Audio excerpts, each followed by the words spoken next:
The night my sister's case went silent, I didn't. People talk about life-changing moments like they're cinematic. But mine didn't come with thunder or music or dramatic lighting. It came in the form of a detective clearing his throat and saying, "There's nothing more we can do." That was the night everything inside me snapped. My sister didn't just go missing. The people who took her left a trail of contradictions. So sloppy it was almost insulting. But everyone, the police, the reporters, the officials practically sprinted to close the case. Like they were scared of something, or someone. For weeks I couldn't sleep. I'd sit in her room, surrounded by the things she never got to finish. Her drawings, her playlists, that one hoodie she stole from me and refused to return. The silence felt wrong, heavy, rehearsed. And then one night, while rereading the reports for the 100th time, I found it. A single timestamp out of place. One detail too perfect, one story too well aligned. That's all it took. I picked up every thread they tried to bury, every name they left out, every connection they pretended didn't exist. And behind the suspects, behind the excuses, was a network.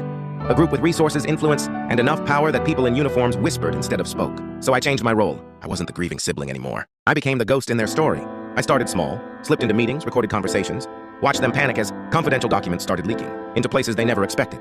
My favorite part? Watching them blame each other while I moved quietly through the cracks. Then the real storm hit. Anonymous packages arrived at newsrooms. Entire case files resurfaced. Audio recordings spread online within minutes. Corruption, payoffs, hidden reports. Everything they buried came up like bones in a drought.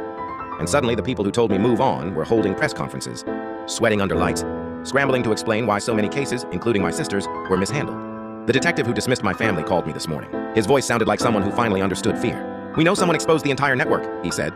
"Whoever did it forced a reckoning." I just listened. Because revenge doesn't always look like violence. Sometimes it looks like truth, brutal, undeniable, unstoppable truth, tearing down every person who thought they were untouchable. My sister didn't get justice from the system. She got it from the one person who refused to let her story end in darkness. And I'm not done. Not until every last person who played a role in her disappearance understands exactly what it feels like when someone refuses to be silenced.